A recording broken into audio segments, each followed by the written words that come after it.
Okay.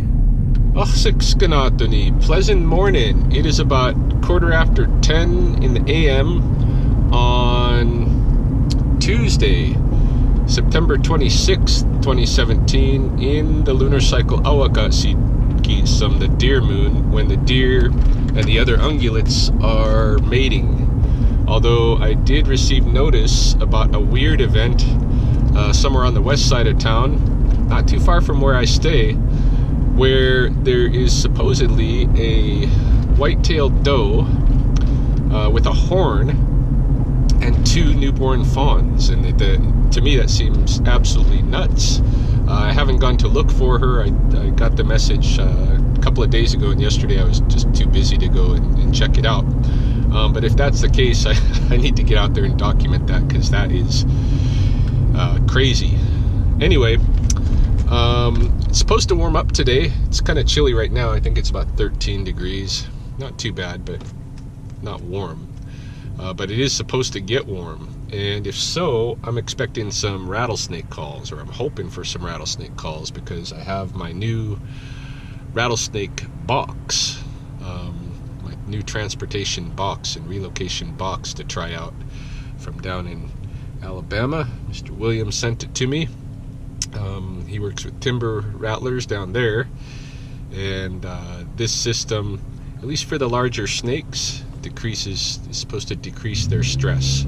So I can't wait to test it out, and I'm hoping I get some calls today. Right now I'm on my way to the north side of town, where one of the residents has a skunk who's been digging under her fence, and she would like it humanely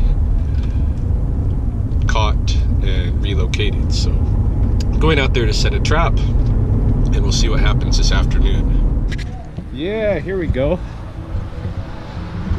Yeah, probably a skunk. Yeah, this is pretty classic skunk stuff.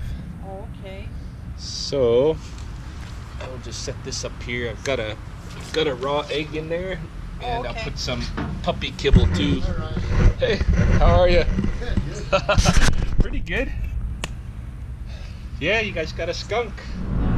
Okay, so here we go. It is about 1:15 in the afternoon, and I have my first rattlesnake call of the day. This one's coming from the University of Lethbridge. It's hard to believe that I'm still getting calls and expecting calls on September 26th. Pretty unusual. But that's what's happening. I'm not sure what size the snake is. I'm going to ask when I get down there. It sounds like I'll have a little bit of walking to do, but hopefully I'll be able to test drive that box.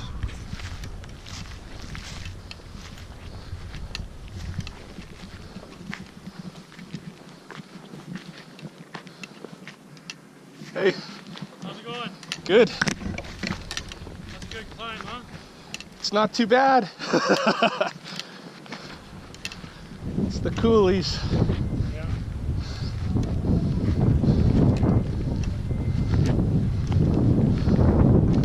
So you got snaky poo? Yeah, just a little guy like this.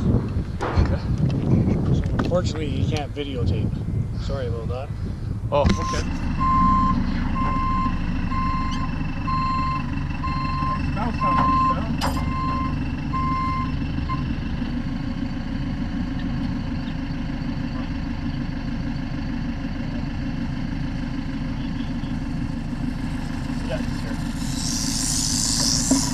Small little guy.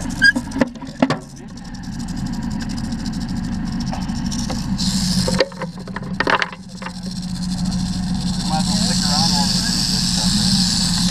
Yeah, hey.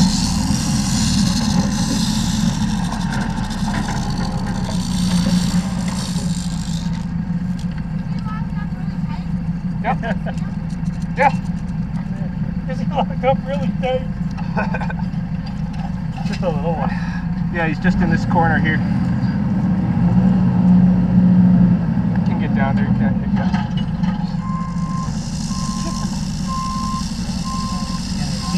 Oh, he's in the corner. That's enough. Look, he's making noises.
now that's your new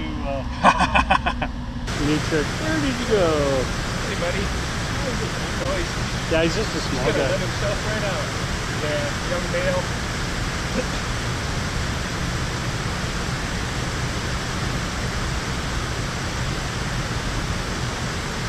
Not even rattling. Oh. System's working so far. Test number 1. Okay, it's now less than an hour later. It's 1:45, and I'm on my way back to the University of Lethbridge for rattlesnake number 2. I think the test run of the new box went very well with the first snake. There was initially some aggravation of the snake because once it got in the box, there were some of the bystanders that wanted to look at it. As you saw, I wasn't able to film within, at the scene exactly because last time I filmed there, they had some phone calls from officials regarding safety concerns because I didn't have a hard hat on, I didn't wear boots, and I was in, doing all that stuff. They don't want to see that, but that's fine.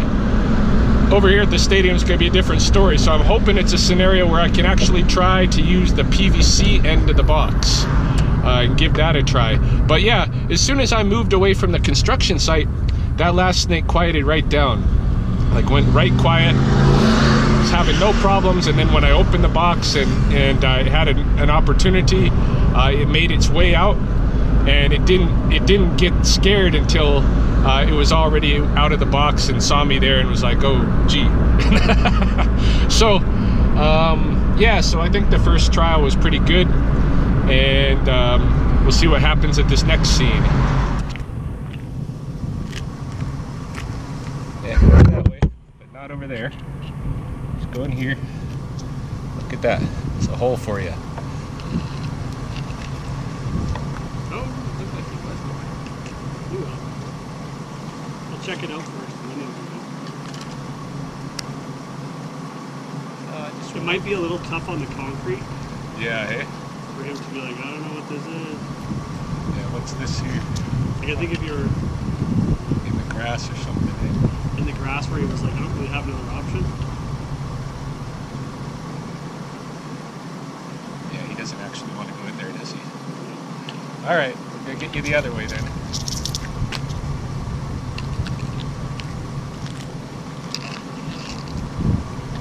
No, he's gonna go under the box. No going under the box. Come on. Come on, buddy. In there. In there.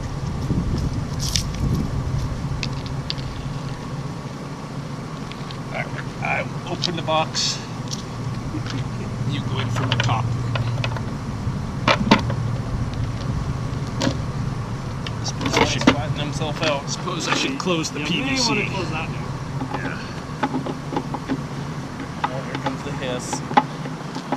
Well, with a few trials, we'll see if it's just an individual characteristic thing or if it's actually just these guys don't like that option. Let's see.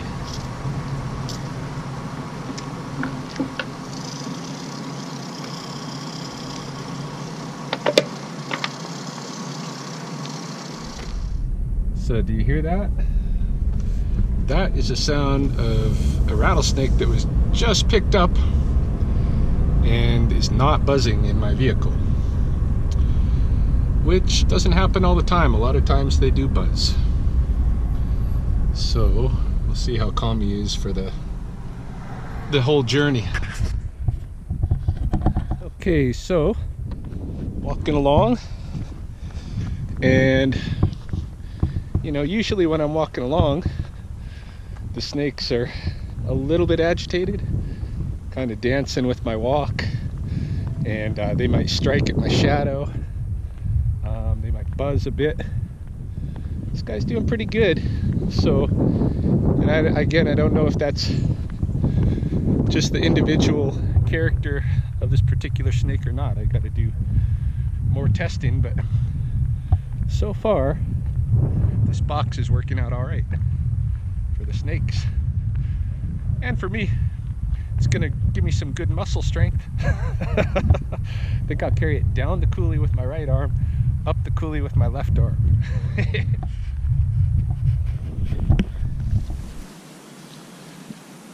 Okay, so this snake has been 100% chill the whole time he's been in the box on the drive and on my walk in. And so, you know, I think it's definitely working. It's probably a combination of the box and the burlap. I know that people had suggested several times that I give the snakes something on the bottom of my bucket so that they have a little grip and such. But what I'm seeing is that they're going right into this burlap, right into and under it. I didn't position, I guess, the box cam in a very good place for being able to view the snakes along the trip. But I don't think you'd be able to view them anyway, actually, because they're, like I said, they're wrapping themselves up in the burlap. I still got to figure out a good way to take my photograph that I need for my database, so because I monitor them. But yeah, so far as you know, agitation to the snake goes, this new system is definitely an improvement on what was going on with the bucket.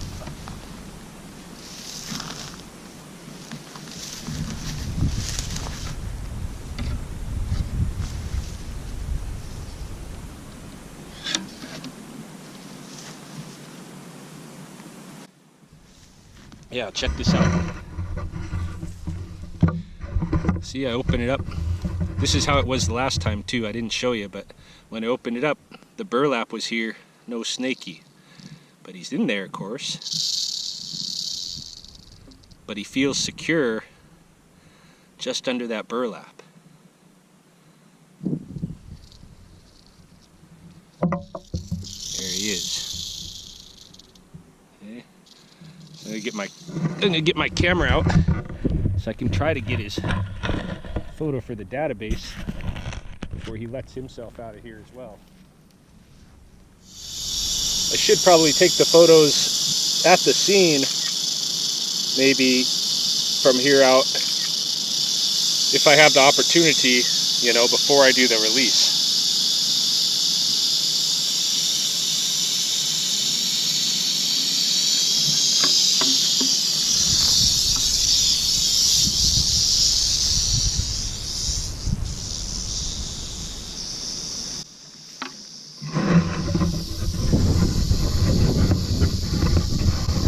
Piece of cake, and he's had a far less traumatic experience, I think.